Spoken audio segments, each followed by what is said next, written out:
Hello friends, कैसे हैं आप सब। आप सभी का स्वागत है हमारे चैनल बुलंद एजुकेशन में। आज मैं आपके लिए लेकर आया हूं कॉमर्स के कुछ क्वेश्चन और उनके आंसर। ये सभी क्वेश्चन इंपॉर्टेंट है उन स्टूडेंट के लिए जो बीकॉम कर रहे हैं या 12th क्लास के स्टूडेंट्स हैं, उन सभी के लिए इंपॉर्टेंट है। तो वीडियो को आखिर तक ज़रूर देखें ताकि आप इन क्वेश्चनों को समझ सकें। और आप अपने चैनल पर नए हैं तो चैनल को सब्सक्राइब ज़रूर करें और साथ ही बेल आइकन पर क्लिक करें ताकि आपको सभी वीडियोज़ हमारे मिलते रहें। चलिएगा मैं अपनी वीडियो को शुरू करता हूँ। क्वेश्चन नंबर 1 है, लागत एवं प्रबंधक लेखाकरण के ग्राहक कौन हैं। जो लागत प्रबंधक होता है उसका लेखाकरण के ग्राहक कौन होते हैं। प्रबंधक, लेनदार, देनदार, उपभोक्ता। तो उसमें लागत एवं प्रबंधक के लेखाकरण के ग्राहक जो होते हैं वो होते हैं प्रबंधक, मैनेजर्स। तो इसका आंसर हो जाएगा ये। नेक्स्ट, निक्षेपागारों और न्यूनतम फंड्स का प्रत्यक्ष निरीक्षण कौन करता है। एनबीएफसी, आरबीआई, सेबी, उपयुक्त सभी। जो निक्षेपकार होते हैं उनका न्यूनतम फंड्स का प्रत्यक्ष निरीक्षण जो किया जाता है, प्रत्यक्ष निरीक्षण, वो सेबी द्वारा किया जाता है। तो इसका आंसर हो जाएगा सी, सेबी। नेक्स्ट, दीर्घकालीन ऋण को कौन सा बाजार कहते हैं। जो दीर्घकालीन ऋण होता है उसे कौन सा बाजार कहते हैं। Money market, capital market, bond market, इनमें से कोई नहीं। तो दीर्घकालीन ऋण होते हैं उनको उनके बाजार को क्या कहा जाता है, उनको कहा जाता है कैपिटल मार्केट। तो इसका आंसर हो जाएगा बी।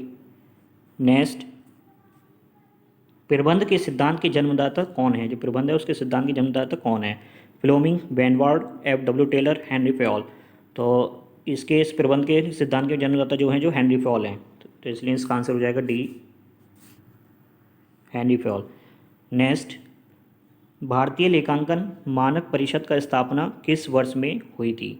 जो भारतीय लेखांकन है उसके मानक परिषद की स्थापना किस वर्ष में हुई थी।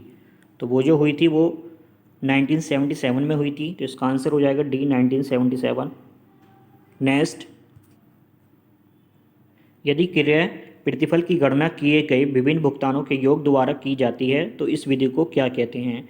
एक मुक्त विधि, शुद्ध मूल्य विधि, शुद्ध भुगतान विधि, अंश मूल्य विधि। तो इस विधि को कहा जाता है शुद्ध मूल्य विधि। तो इसलिए इसका आंसर हो जाएगा बी, शुद्ध मूल्य विधि। नेक्स्ट, एक चर जैसे की क्रिया जिसके द्वारा निर्धारित समय में लागत होती है उसे क्या कहते हैं। एक लागत चालक, लागत व्यवहार, लागत केंद्र, इनमें से कोई नहीं। जो एक चर होता है जैसे ही क्रिया द्वारा निर्धारित समय से लागत होती है उसको क्या कहा जाता है, उसको कहा जाता है लागत चालक। तो इसका आंसर हो जाएगा ये। भारत सरकार ने संसद में प्रबंधक में कर्मचारियों की भागीदारी का बिल कब प्रेषित किया था। उसमें किस ईयर में प्रेषित किया गया था बिल। तो वो जो बिल प्रेषित किया गया था वो 1990 में किया गया था। तो इसलिए इसका आंसर हो जाएगा सी। नेक्स्ट, लाभानी खाते में प्रभावित ह्रास की राशि प्रति वर्ष किस पद्धति में बदलती रहती है। स्थायी किस्त पद्धति में, वार्षिकी पद्धति में, क्रमागत ह्रास पद्धति में, बीमा पॉलिसी पद्धति में। तो वो जो बदलती जो रहती है वो होती है क्रमागत ह्रास पद्धति में। तो इसलिए इसका आंसर हो जाएगा सी, क्रमागत ह्रास पद्धति। नेक्स्ट, यदि समूहों का वर्गीकरण केवल वर्णनात्मक विशेषताएं जिसे मापा नहीं जा सकता के आधार पर किया जाता है तो उसे क्या कहते हैं। भौगोलिक वर्गीकरण, कालक्रणात्मक वर्गीकरण, गुणात्मक वर्गीकरण, मात्रात्मक वर्गीकरण। तो उस वर्गीकरण को कहा जाता है गुणात्मक वर्गीकरण। तो इसलिए इसका आंसर हो जाएगा सी, गुणात्मक वर्गीकरण। नेक्स्ट, किसने अपवादों द्वारा प्रबंध की तकनीक को विकसित किया। Joseph L Massie, Lester R Bittel, LF Urwick, Peter F ड्रफा। तो वो जो अपवादों द्वारा प्रबंध किया गया था वो तकनीक जो विकसित की गई थी वो की गई थी लेस्टर आर बिटेल। तो इसलिए इसका आंसर हो जाएगा बी। नई औद्योगिक निधि की घोषणा किस वर्ष की गई थी। इसमें ईयर बताना है। जो न्यू औद्योगिक नीति जो घोषणा की गई थी वो किस ईयर में की गई थी। तो वो जो की गई थी वो 1991 में की गई थी। तो इसलिए इसका आंसर हो जाएगा सी, 1991। नेक्स्ट, कर्मचारियों की विकास संभाव्यता की पहचान किसके जरिए की जाती है। जो कर्मचारियों के विकास की संभाव्यता की पहचान की जाती है वो किसके जरिए की जाती है। कार्य संवर्धन, कार्य मूल्यांकन केंद्र, पद स्थिति का विवरण। जो कर्मचारियों की विकास की पहचान जो की जाती है वो की जाती है कार्य मूल्यांकन के आधार पर। तो इसलिए इसका आंसर हो जाएगा बी। मशीन को खरीद के स्थान से स्थापित करने के स्थान तक लाने के लिए बीमा खर्च को क्या कहते हैं?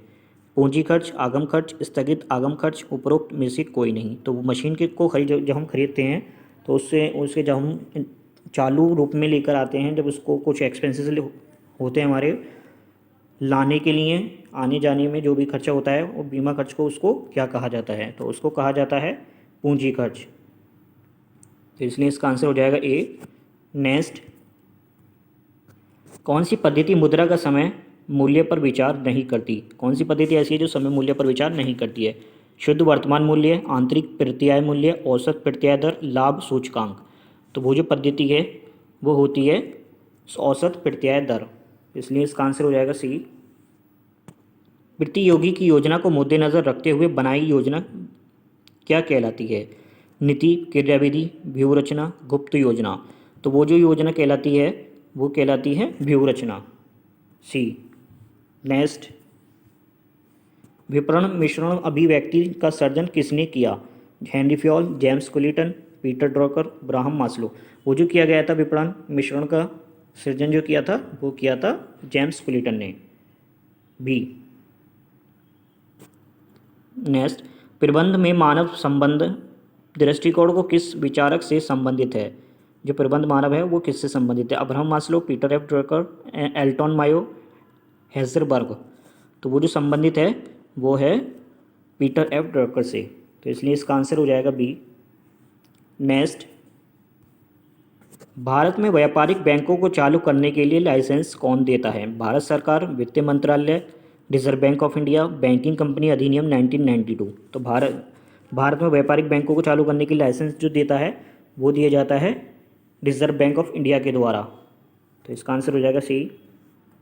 राज्य अथवा केंद्र के अधीन प्रतिष्ठान को क्या कहते हैं? जो राज्य अथवा केंद्र के अधीन प्रतिष्ठान होता है उसे क्या कहते हैं? प्राइवेट निजी क्षेत्र, सार्वजनिक क्षेत्र, संयुक्त क्षेत्र, सहकारी क्षेत्र। तो उन क्षेत्रों को कहा जाता है सार्वजनिक क्षेत्र, बी।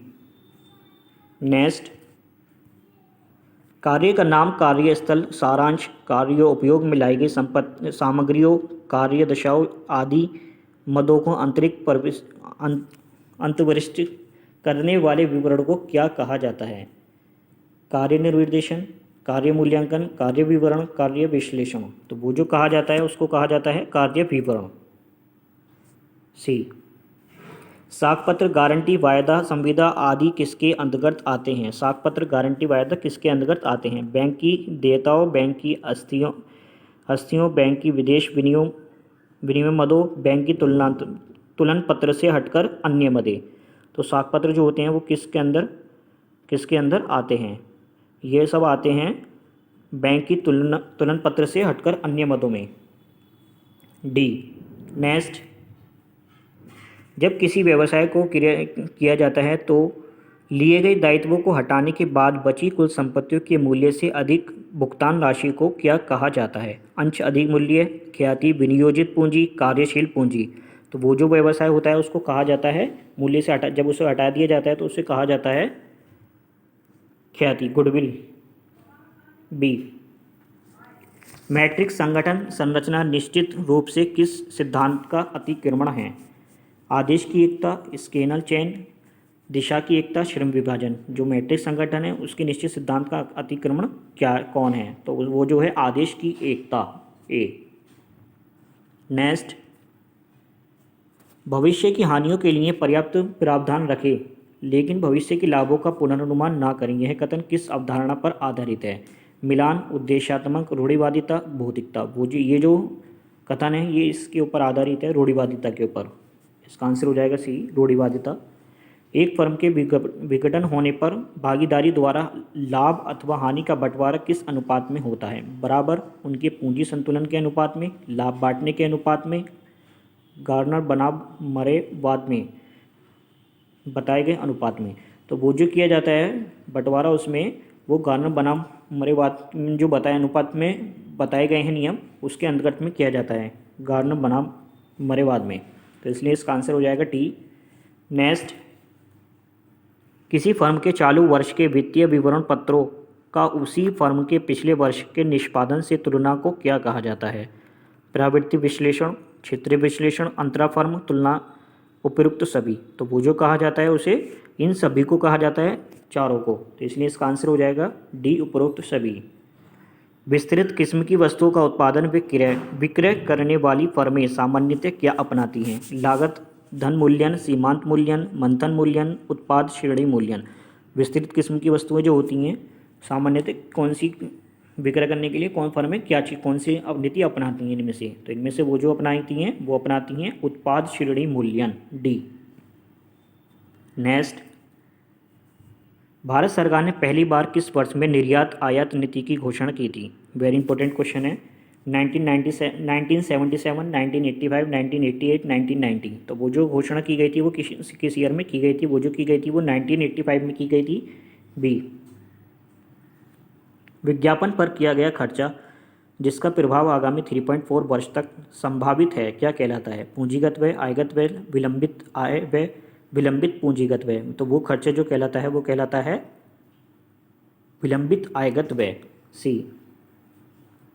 नेक्स्ट, किसने औद्योगिक संबंधों की प्राणी उपागम का प्रतिपादन किया? Beatrice Webb, John Dunlop, Eric Trist, Henry Fayol. तो इनमें से वो कौन सी प्राणी हैं जिन्होंने प्रतिपादन किया था औद्योगिक संबंधी प्राणी का? तो इनमें से उनका नाम है जॉन डलप, बी। सघन प्रौद्योगिकी हस्तांतरण की प्रक्रिया को किस नाम से जाना जाता है? लाइसेंसिंग अनुबंध, प्रौद्योगिकी हस्तांतरण, टर्नकी अनुबंध, उपयुक्त में से कोई नहीं। तो वो जो है कौन सी प्रक्रिया के नाम से जाना जाता है? सघन प्रौद्योगिकी हस्तांतरण। वो जो पहचाना जाता है वो जाना जाता है टर्नकी अनुबंध, सी। नेक्स्ट, शोध जो क्षेत्र विशेष में ज्ञान की वृद्धि को प्रस्तुत करता है क्या कहलाता है? व्यवहारिक शोध, गुणात्मक शोध, परिणामात्मक शोध, मूल शोध। वो शोध क्या जो क्षेत्र विशेष में ज्ञान की वृद्धि को प्रस्तुत करता है उसे क्या कहा जाता है? तो उसे जो कहा जाता है वो कहा जाता है व्यवहारिक शोध, ए। लाभांश पूंजीकरण मॉडल किसके द्वारा विकसित किया गया? हजरत सोलोमन, मिरोन जे गार्डन, जेम्स ई वाल्टर, मार्टन एच मिलर। तो वो जो लाभांश है डिविडेंड पूंजीकरण मॉडल किसके द्वारा विकसित किया गया था? वो जो विकसित किया गया था वो किया गया था मिरोन जे गार्डन के आधार पर। तो इसका आंसर हो जाएगा बी। नेक्स्ट, संगठन का परंपरागत सिद्धांत एक संगठन को क्या मानता है? जो संगठन का परंपरागत सिद्धांत होता है उसे एक संगठन को क्या मानता है? खुली व्यवस्था, बंद व्यवस्था, तकनीकी व्यवस्था, समष्टि व्यवस्था। तो वो जो मानता है वो बंद व्यवस्था मानता है उसको। तो इसका आंसर हो जाएगा बी। नेक्स्ट, जब उपभोक्ता उन उत्पादकों का पक्ष लेते हैं जिनमें गुणवत्ता, निष्पादन अथवा नवाचारी तत्व होते हैं तब उसे क्या कहते हैं? उत्पादन अवधारणा, उत्पाद अवधारणा, बिक्री अवधारणा, विपणन अवधारणा। तो उस उत्पाद को क्या कहा जाता है जब नवाचारी तत्व होते हैं उसके अंदर? तो उसे जो कहा जाता है उसे कहा जाता है उत्पाद अवधारणा, बी। लागत एवं प्रबंधन लेखाकरण के ग्राहक कौन है? लागत एवं प्रबंधन के लेखाकरण के ग्राहक कौन है? प्रबंधक, लेनदार, देनदार, उपभोक्ता। तो लागत एवं प्रबंधन के लेखाकरण के ग्राहक जो होते हैं वो प्रबंधक होते हैं, मैनेजर्स, ए। नेक्स्ट, उत्पाद जीवन चक्र की किस अवस्था में कीमत संबंधित निर्णय सर्वाधिक जटिल होते हैं? आरंभिक, वृद्धि, परिपक्वता, गिरावट। उत्पाद जीवन के चक्र में किस अवस्था में कीमत संबंधित निर्णय जो है ज़्यादा जटिल होते हैं? तो वो जो होते हैं वो होते हैं परिपक्वता। तो इसका आंसर हो जाएगा सी, परिपक्वता। नेक्स्ट, जब एक वस्तु बहुउद्देशीय में प्रयुक्त होती है तो ऐसी मांग को जाना जाता है संयुक्त मांग, सामूहिक मांग, प्रत्यक्ष मांग, स्वायत्त मांग। तो उस मांग को बहुउद्देशीय से प्रयुक्त होती है तो उस मांग को क्या किस नाम से जाना जाता है? तो उस नाम को कहा जाता है सामूहिक मांग, बी। नेक्स्ट, उपभोक्ता व्यवहार संबंधित हार्वर्ड स्विस मॉडल को अन्य किस लोक प्रसिद्ध नाम से जाना जाता है? मशीन मॉडल, मानव मॉडल, विपणन मॉडल, क्रिया मॉडल। तो उपभोक्ता व्यवहार के संबंधित हार्वर्ड स्विस मॉडल जो होता है वो जो जाना जाता है वो दूसरा नाम जो है उसका वो है मशीन मॉडल। वो मशीन मॉडल के नाम से भी जाना जाता है। तो ए, किसी कंपनी की पूंजी का हटाना क्या कहलाता है? आंतरिक पुनर्निर्माण, बाह्य पुनर्निर्माण, समेकन, इनमें से कोई नहीं। जब हम किसी कंपनी की पूंजी को हटाते हैं तो उसे कहते हैं आंतरिक पुनर्निर्माण। ए। नेक्स्ट, वह विपणन कार्य जिसमें लोचपूर्ण मूल्य निर्धारण, संवर्धन तथा अन्य प्रोत्साहनों के माध्यम से मांग के समय प्रतिमान को परिवर्तित किया जाता है तो उसे क्या कहते हैं? विपणन, विपणन, तुल्य विपणन, लोचशील विपणन, गोरिल्ला विपणन। तो उस विपणन को किस नाम से जाना जाता है? वो कहा जाता है तुल्य विपणन। बी। ऋण वित्त पोषण किसके कारण वित्त का एक सस्ता स्रोत है? धन का समय मूल्य, ब्याज दर, ब्याज की कर कटौती क्षमता, लाभांश उधारदाता को दे नहीं है। तो इनमें से ऋण वित्त पोषण किसके कारण वित्त का एक सस्ता स्रोत है? वो है ब्याज की कर कटौती क्षमता, ब्याज की दर जो होती है उसमें कटौती करने की क्षमता को। नेक्स्ट, लेखा वर्ष की समाप्ति से कितनी अवधि के अंदर बोनस का भुगतान अवश्य किया जाना चाहिए, बशर्ते कि बोनस के भुगतान के संबंध में कोई विवाद ना हो? 2 माह, 6 माह, 8 माह, 10 माह। जो लेखा वर्ष की समाप्ति होती है वो कितने अंदर के अंदर बोनस का भुगतान अवश्य किया जाना चाहिए? तो वो उसकी वैलिडिटी जो होती है वो होती है 8 माह। सी।